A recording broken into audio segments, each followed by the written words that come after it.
My name is Amber, and I'm an alcoholic. Hi. Is that good? Good. Yeah. Okay. Talk loud. Talk loud? Okay. All right. I'm just going to let God speak through me. I don't know what's going to come out up here. This is a big group, and there's a microphone, and I don't really like this right there. Okay. Just in case you didn't catch it, I'm Amber, and I'm an alcoholic. Hello. My sobriety date is November 1st, 2020. I have a sponsor. She knows she's my sponsor. And we're working on communication, and I'm calling her more. I have a home group. We meet on Thursdays. It's the 164 group in Port Richey. It's a big book meeting, and it's amazing. I stole this from your clip, Nikki. If you ever need to find me, I'll be at my home group on a Thursday. Come check us out. We're in the book. We're in the solution. Okay. So, I'm just going to start at the beginning, right? And then get here. So, I was born on the other coast of Florida in 1983, so I'm 42 years old. My parents met in the Keys in the late 70s, and they lived the party lifestyle. They took them like 7 years to get pregnant, and then they did, and my dad was working construction over in Hollywood, Florida, and that's where I was born. They did some traveling early years. They were just kind of doing construction, hanging out, and doing what they did. We finally settled in Palm Harbor when I needed to start kindergarten. We needed to find our roots and go settle down. So basically, I've been in Palm Harbor my whole life, and I love that.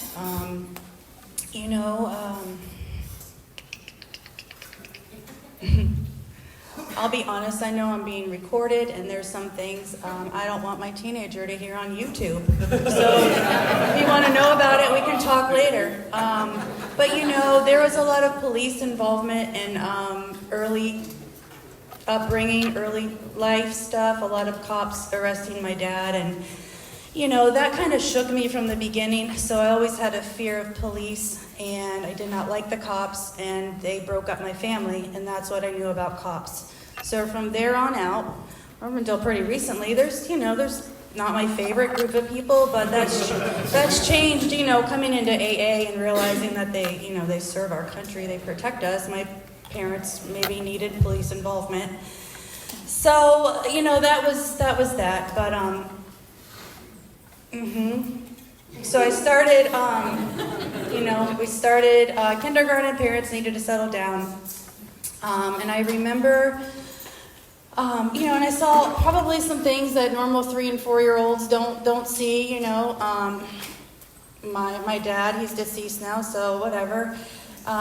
He grew marijuana, and I learned how to help him take care of those plants, and that was like our bonding. So you get an idea of the childhood. Don't know what happened to me, but whatever. They were doing the best they could. I'm an only child. I forgive them. That's it. I have to move on. So, I remember the first day of kindergarten feeling so freaking weird. I was new to the class. I think we started a couple months late. And I just remember the teacher saying, okay, the students are going to come in now, and you're going to meet your friends. And I just remember wanting to die. I just looked down at my feet, and I pretended that I dropped something so I didn't have to, make eye contact with these little children coming in. I felt isolated, alone, and weird from, first day of kindergarten. And whatever. So that went on, stayed, did all the schools in Pinellas County. I graduated high school in 2001 from Palm Harbor High, and that was, doing the things high schoolers do, and it was fun in high school. Granted, yes, I got alcohol poisoning the first time I drank, but I just knew that I had to do better the next time. I probably didn't eat enough, but I got real sick right away, and my parents punished me by having me lay sod in their yard. Me and the boy that I was with, that was punishment. We were 15 or 16 and it was hell. Let's see. So my parents split when I was about 8 or 9. I think my mom kind of realized like dad was never kind of get sober and get it together. So, she divorced him, and that really crushed me, even though he wasn't your ideal dad, but he was I loved him. He was my superhero. I wanted to be just like him. I did a pretty good job. But he was my role model, and I really cherished the ground he walked on. So when the divorce came, I was pretty broken about that. But he moved out west, and we would keep in touch on Sundays with phone calls, and I would go see him sometimes. But soon after that, my mom met my stepdad. I was 10, and he was a wonderful man. He's still in my life today. He's my 14-year-old son's best friend. God put him in my life to be the pop-off for my son. I know that today. But he came in my life, and he was a business consultant, and he worked for IBM, and he was very professional and had it together, and he had money, and it was just like night and day. My life changed, and I thought, I don't really know what's going on, but we're moving into his 3-story house on the water. We moved over to Indian Bluff Island, and he smoked stuff, and they kept it in the freezer, and I found it real soon, and he had a full liquor bar, and I found that real soon, and they were like newly dating and newly dating, so they were always gone, and I always had friends over, and we were always getting messed up. Whatever kind of substances were around, I was game. Drugs are a huge part of my story. I wouldn't be telling my story if I left that out. But if you had it and it was on the table, I was willing to partake. Whatever I could put in me that made me feel different, game on. The more the merrier. I wasn't real picky. So where are we? I don't know. They got together. I'm like 13 now, and I'm dabbling, and mom's always out, and they're living a great life, and he's got boats, and where I would get punished for skipping school, and my punishment was, well, you're coming on the boat this weekend, and I'd be like, oh my God, I have to go on the boat, right? Like a 40-foot trawler boat, and I could bring a friend. So that I would be punished a lot, and I spent a lot of time on the boat. And I would bring my party favors on the boat, and we would get sun, and we'd find little, we'd dock somewhere, and we'd find the boys over there. But there was always something in our back pockets, usually alcohol, because it was all over the boat, and cigarettes. I feel like no one talks about cigarettes, but when I started smoking my mom's cigarettes, I felt like I had arrived. She smoked Merit Ultralights, and it was so sneaky to go and get a cigarette and then smoke it and then not try to smell like it. And I would watch them in her ashtray, and I would know that I've got cigarettes for later, and then I just started stealing her packs out of the carton. But, just very early on, whatever was there, I just helped myself. I, didn't think twice. So that's early teenage crap.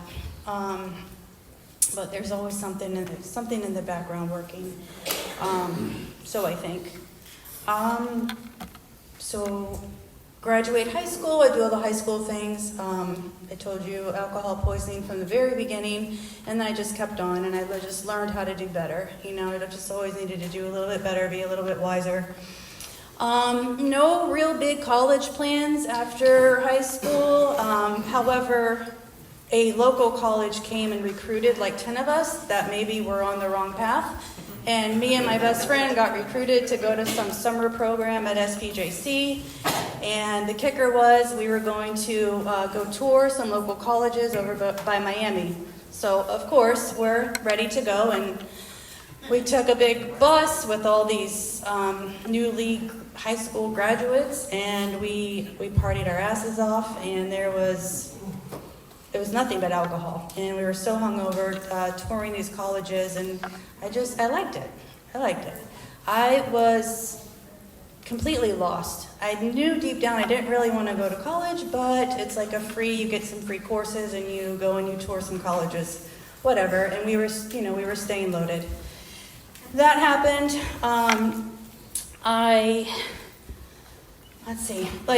No career plans really.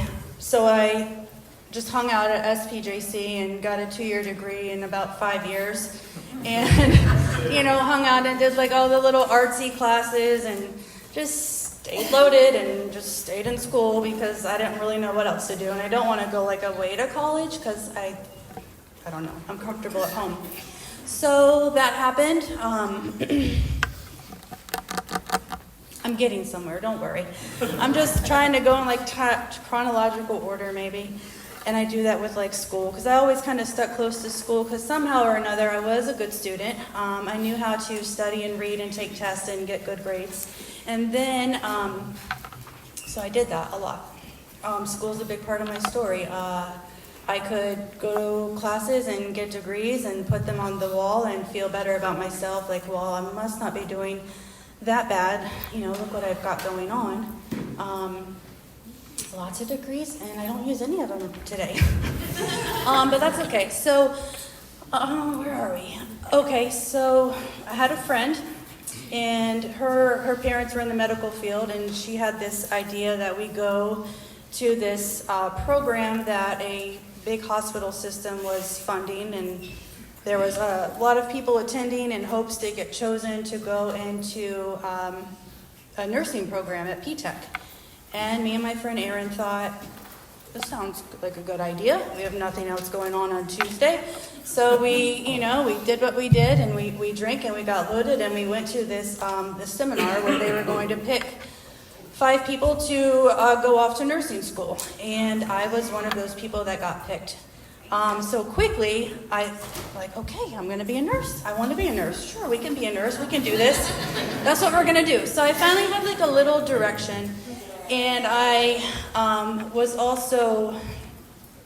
about 24, all right? So I graduated LPN school with honors in August of 2006, and I'm also getting involved in a very serious, alcohol's there every day, but I'm in a very heavy opiate addiction, and I'm a brand new nurse. And I graduate in August. My father passed away October 1st of 2006, so I kind of got a little rocketed by that.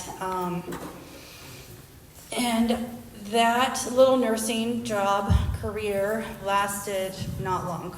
I think I lost that license for good and for all in 2010. I graduated in 2006.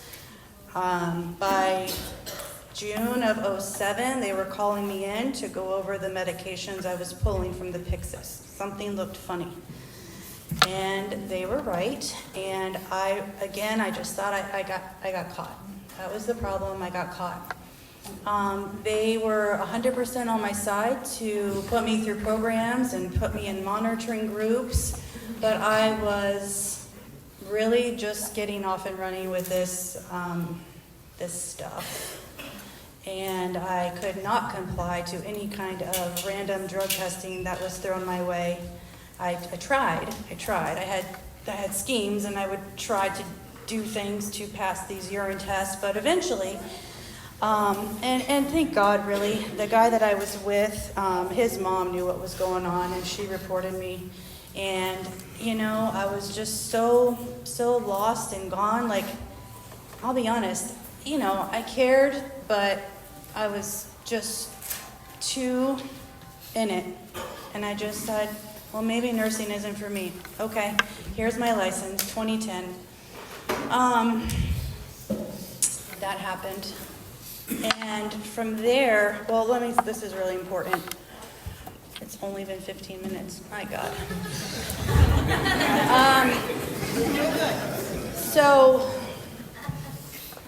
when that went down at the hospital, and I, of course, at first I wanted to do their 5-year monitoring program. It sounded like a good idea. It would be from, I think, 2008 until 2013, somewhere around there.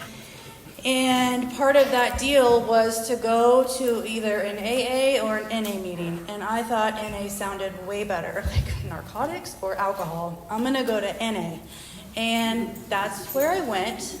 And I picked a meeting on a Saturday night. I picked a candlelight meeting, so it was dark. It was roomy.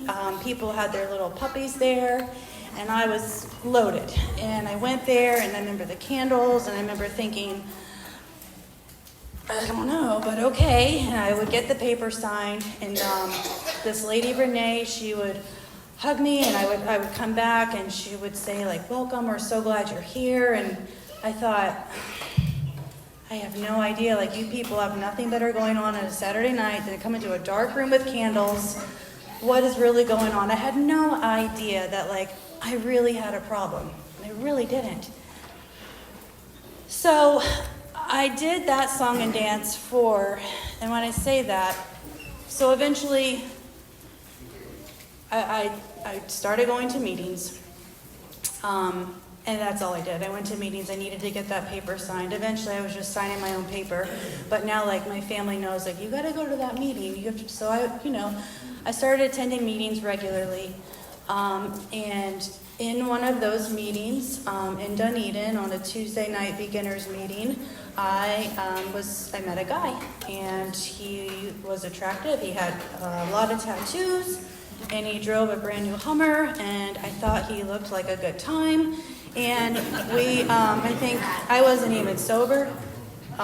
He had maybe, I don't even know. I didn't really care.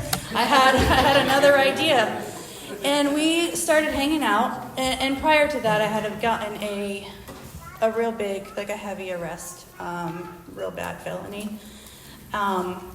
So I'm hanging out at meetings because I don't know what else to do, and I meet this guy, and he supports my stuff I've got going in the back burner. He's doing his own thing, and long story short, we jokingly say that, like, I can't get pregnant, that I've tried for 7 years with someone else, and I'm not going to get pregnant. And he said, I'll get you pregnant. I said, okay, game on. And I got pregnant, and, thank God. Thank God I'm a mom today. But really, I didn't have this baby because I was in love and I wanted to be an awesome mom. But God had another plan. I had Jacob on January 2011. I'd love to tell you that pregnancy kept me sober. It's not my story. I had to go do a little time. 6 months pregnant, not cute, but I had to do it. I remember going down to medical one day. I was so big. I gained 88 pounds during that pregnancy. And so I would complain of things going on so I could get out of my cell and go down to medical and just hang out with the girls. And I remember this doctor having me on the table, and he was like, oh, 2 heartbeats, you have twins. I was like, oh my God. No way. We didn't have twins. He was a crazy doctor. But, thank God. I was just very big. I was a big, pregnant person. So I got out in December, and I had Jake in January. God was all over that because I was hearing horror stories about girls having their baby in jail and they're taken from them, and that frightened me. And I don't know where this is coming from, but I was not raised with any religion or real spirituality. We didn't talk about praying or having a higher power. So all these years, I'm just self-will run riot. I am my own God. My parents would tell me, like, do what you're gonna do and don't get caught. Don't be dumb. Okay. So in these just these pits of hell that I was in, I probably would do like, oh God, get me out of this. But there was no connection to any kind of higher power. That didn't come until AA.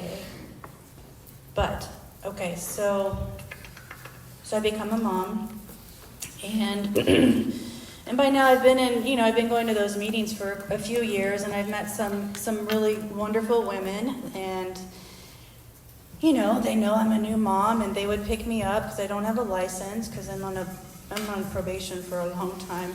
And they would pick me up, and I'd get in this car with this like baby carrier, and I'd go to meetings with the stroller, and my girlfriends would help me make the bottle. And I had the support, I had the fellowship. I would see people talking about the steps, and they would say, the solution is in the steps, or just work the steps or die. And I just thought they were a little dramatic. Like, it probably is working for all of you guys. I believe that, but I don't really need to do steps. I would read them on the wall, and I'd say, yeah, my life is powerless. I get that. The whole turning it over, the higher power thing, no way, skip that. The fearless and moral inventory, yeah, right, no way. But if I maybe hurt your feelings, I would say I'm sorry. 10 and 11, I don't know. There was no steps, no program. I eventually was, on a mission to, so I have Jake. When I'm 6 months pregnant, he's a sperm donor, I'll just say it. He's got another girlfriend, and I'm going to jail. And looking back, I wasn't the greatest girlfriend either. Here I am facing serious trouble, and I'm going to jail. Of course he's going to go find another girlfriend. We're not really in love doing the deal. But I was very upset. He would come and visit me a couple times, and I'd have the cornrow braids, and he'd be like, "What'd you do to your hair?" "What do you mean?"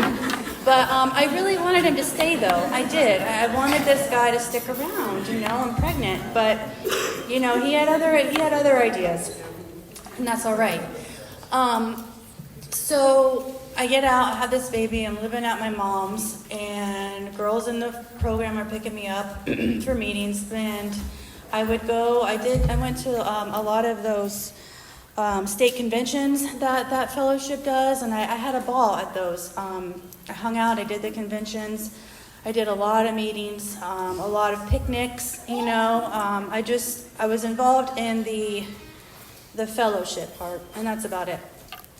And I think one time I did string together 27 months, but white knuckling it. And, the steps were not made a priority. I mean, maybe they were. Maybe my brain misheard things. But I remember I had this dear sponsor, and she would not work step 1 with me until I had 90 days. She had me wait 90 days. That's a lot of time, y'all. I'm going to get to the good part, but I don't believe that at all today. I would never make a girl wait 90 days to get into the work. Absolutely not. But anyways, during that time span, I managed to I think I got to step 11, and then I was on prescription diet pills. But whatever. I've always battled with my weight, always trying to get a size smaller, never content, still today. But that's okay, we're working on it. Are we? I don't know. I don't really know. So I did that song and dance until 2020, in and out of meetings. No big focus on steps or the book. Definitely didn't go to literature meetings, those were boring. I had a fiance in that program, and I would go to meetings to keep an eye on him. I needed to know who he's talking to, and who's looking at him certain ways, and whose hand he's holding in the circle. That's pretty much why I went to meetings. And I kept my eyes on him. And he's coming up on 16 years this year. We're still kind of in each other's lives. He's a good dude, but wasn't my dude. But you know what? I met him when Jake was about a year and a half, and without hesitation, it probably doesn't sound good. Without hesitation, we moved right in. But we dated for a little bit, and I was eager to get out of my mom's house, and he opened his house in his arms, and Jake and I moved in. And we played house, and, he showed up, and he helped me raise Jake for 8 years. And Jake called him dad, and I'll give it to him. I put him through hell. I was not a sober, dignified lady in that relationship. I put him through the ringer, and never once did he say, maybe you should leave. He kind of enabled me. Maybe he liked to see me sick, I think. But it was comfortable. I knew he wasn't going anywhere, and I knew how to get what I want, and I knew how to stay loaded just enough to survive in that relationship.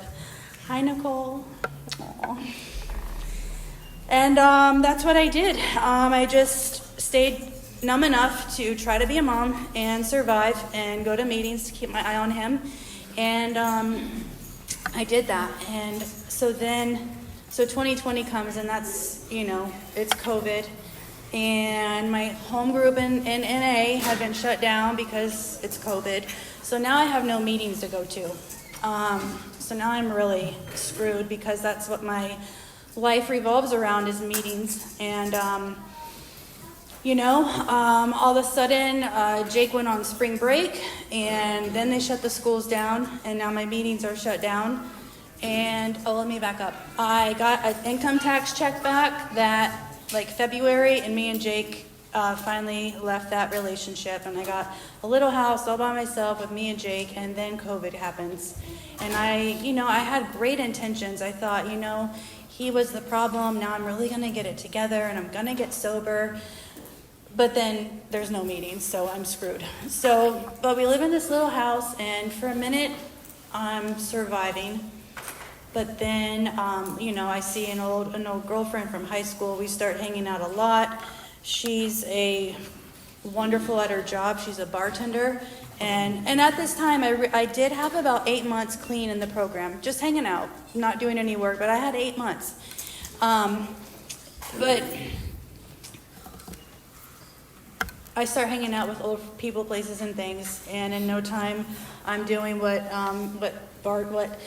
non-alcoholic bartenders do is, they drink, and then they go to sleep, and then they wake up, and they go to work, and they get off, and they drink, but they don't want to go to South St. Pete at 2 a.m., but I did. So I would hang out with her till 2 a.m., and leave my kid there and go get what I really wanted, and she would just shake her head like, "You're nuts."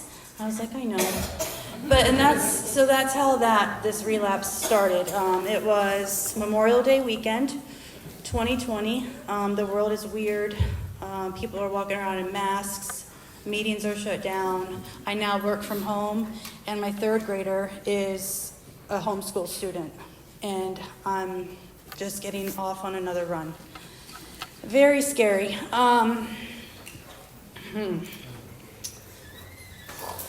So from May until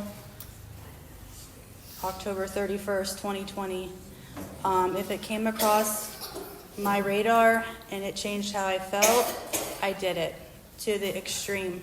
I pretty much, had checked out on any 12-step program. I thought, well, now they're shut down, I don't know, people were getting together at their house, but I don't know, I didn't have time for that. I had made my mind up that I was going to smoke pot and drink alcohol successfully like my bartender friend was doing. I couldn't do that though. Once, she would go to bed and I, like I said, I would leave and go do other stuff. So during that time, the 10-minute speaker that came up here, that's my husband. But during that May to October nightmare, we had kind of started talking a little bit on Facebook, and he was like, "Oh, I heard you left so-and-so, and how are you doing?" I'm like, I'm not doing great. And he was like, "Well, you need to get it together, blah, blah, blah," and whatever. So long story short, he came down from Ocala to try and help me get sober. And I'd love to tell you that he kind of did accomplish that, but we just took a long way around it.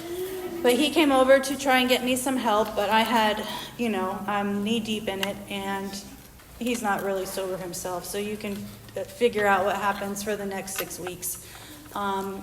We destroyed our lives very quickly, just did things against my morals that no sober, dignified woman would ever do. Well, I wasn't sober, but any normal woman just would not live like that.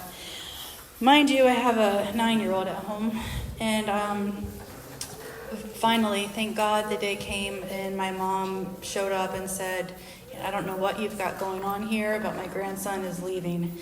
And I thought, okay, I'll live with that. Granted, she lived 2 streets down, and I was welcome to come and visit, but that 2 streets down felt like 19 miles walking in the country to go and see him, and it crushed me. And I would just shut his bedroom door and look the other way and continue to stay loaded, because that pain was unbearable. A couple of times I did make it down, and I would go say hi to my parents, but I was just gone, like too far gone. So eventually, it's October 31st, 2020, and Matt has this idea that maybe we should go to detox. And I think he's really crazy. He should probably go to detox. I'll stay back because I have a job and I'm working from home, and I think I'm managing, but I can't stay awake for my 8-hour shift. I'm a dispatcher, not 911, God no, but for a door company. But still, I'm needed to answer the phone and tell the people where to go and do their job, and I could not. But anyways, Halloween comes. Matt and I go to detox in Pinellas. An old friend came and took me, which was weird.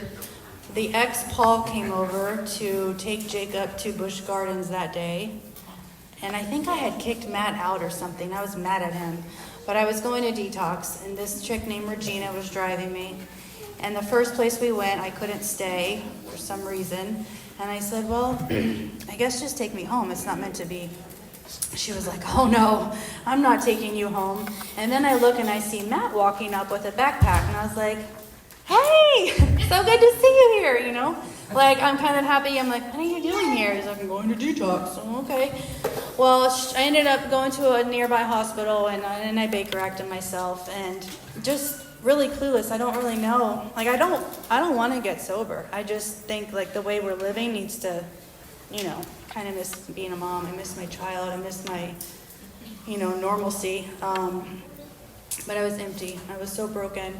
So we go to detox, and I go somewhere, he goes somewhere. I stay.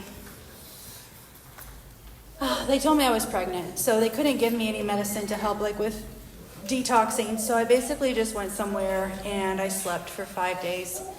And I got out and went back to my mom's house, my little house 2 streets over. It was very scary to go back to at this point. And I end up picking up Matt the day he gets out of detox. And we went to a nearby meeting at it was a park meeting on a Saturday, and we go there. And, we don't know what's going on, but we're just going to go back to meetings. People are meeting at meetings outside now, I think. And we're just going to go back to meetings and hope for the best, And so we went to another meeting that night, and that was a very weird meeting. There was 4 people there. I don't even think a meeting was going on. It was just people there. And then Matt had a great idea he's like, let's go check out an AA meeting. I was like, really? Think so? But he wanted to go, so I wanted to go. So we went. And now that I think about it, it was in that same church, but it was that I went to my very first NA meeting. So we go there, and again, and it's a candlelight meeting, right? I don't know. It's dark again, and it's comfortable. And he bumps into a friend that he had known, and what am I saying right now? I'm getting confused. When I got home from detox, an old friend had reached out, and she had said, And I knew her because I knew she used to party like I did. And I would see her on Facebook, and she had 4 children, and she was married, and she lived up here. And, I kind of been watching her on Facebook for years, just pop out these babies and get married. And, it looked like she was living a good life and whatever. She, out of the blue, calls me when I'm at my mom's, straight out of detox, and she says, "Hey girl, how are you?" And I'm like, "I'm fine." She's like, "Are you? Are you really?" She had heard from a friend of a friend that I'm not doing great. And she was like, "Can I come by Saturday night?" I was like, "Yeah, okay." So it was my first time going back in that house that I was partying in. And she showed up at my door. It was just her and I. And she had a big book in her hand. And she helped me do a little walkthrough and cleaned up some stuff that belonged in the garbage. And a big water bomb. I was like, "Do I have to get rid of that?" She was like, "Yes." So we threw away all kinds of stuff. And then we sat at my kitchen table, and she had this big book. And she was like, "So what's your plan?" I said, "I'm going to go back to meetings, and probably get a new sponsor, maybe get a home group, and I'm going to just plug back into the meetings." And she was like, "What do you think about going through the 12 steps out of the big book?" And I was like, "I don't really know." I said, "I'm a garbage can junkie." She's like, "Yeah, but alcohol is always involved, isn't it?" And I said, "Yeah, it's always involved." And she said, "Well, when you start drinking, can you control how much you drink?" I said, "No way, never. Why would I want to do that?" And she said, when you're using and you're partying, do you control how much you're doing?" I was like, "No, absolutely not." And, she presented this idea that I could work the 12. Here's what she told me. First of all, she looked serene and peaceful and beautiful. And I knew she had 4 children and a husband and a brand new car in my driveway. And she was at my house on a Saturday night. But she looked serene. And that looked very attractive. And I was like, all right. So she's sitting at my table and we're reading the doctor's opinion. And she goes open to the doctor's opinion page, XXVII, whatever. Call me a big book thumper. I don't give a shit. That big book saved my life. She opened up and we talked about the cycle of addiction. And she made it she asked me, what happens when you take that first drink? I was like, well, I take another drink and I take another drink. And then I eventually wind up in bad places. And she said, right, because you have a physical allergy. You have a mind that obsesses it and a body that can't control it. And I was like, yeah, that sounds about right. And she made it known that once I put that first one in me, whatever it is, it doesn't matter. Once I put the first one in me and it changes the way I feel, 5 minutes? No. Okay. I fucked up. All right, so she... Real quick, she hammered in step 1, and it wasn't too hard to understand that once I put the first one in me, I'm screwed.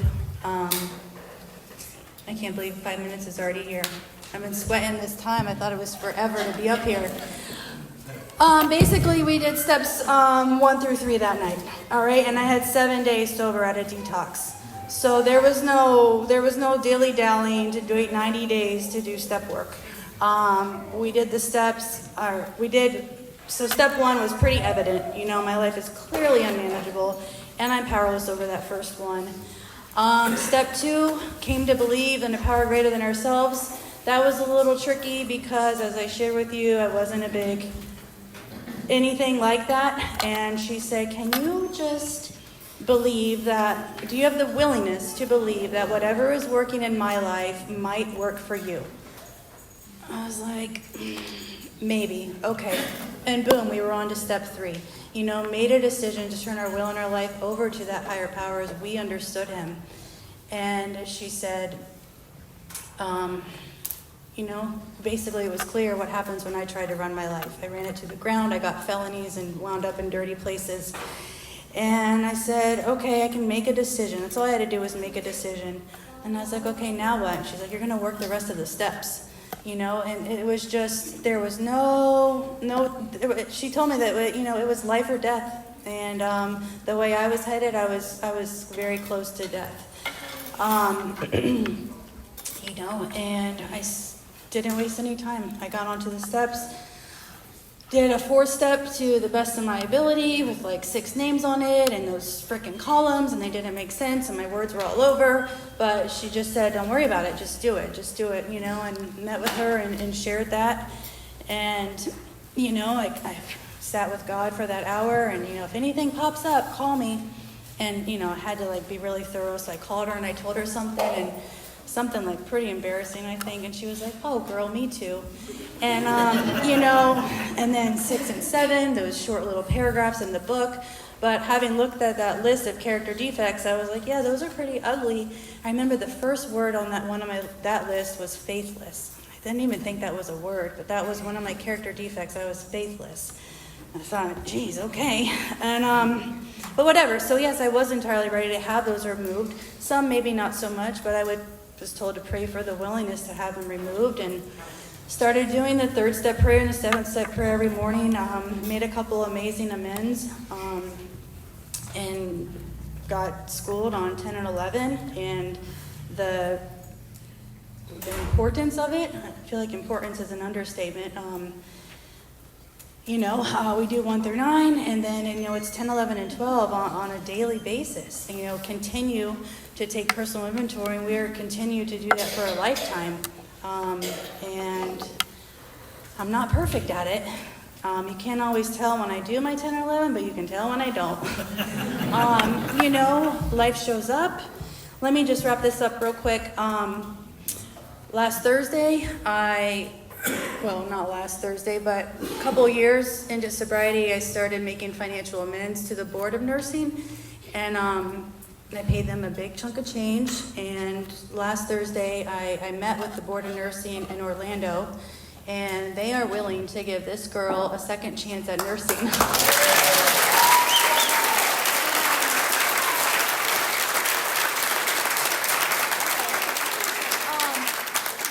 That is only because of AA, only because of God, only because of working with others, only because of doing the steps, doing those things I don't want to do, calling women, just doing the deal, man. I jumped in with both feet, and I don't regret it at all. AA has given me a life beyond my wildest dreams. I have this 14-year-old now. He's like 5'10". He's got hairy armpits, and he is my heart. I love him so much. I love being a mom. I'm more present than he wants me to be in his life. I love my husband. We get to do this deal together. It's a beautiful thing. And the girl with 9 days, I'm so glad you're here. I'm so glad you're here. And anybody that doesn't want to be here and wants to get loaded, I'm so glad you're here. Stay. The miracle happens.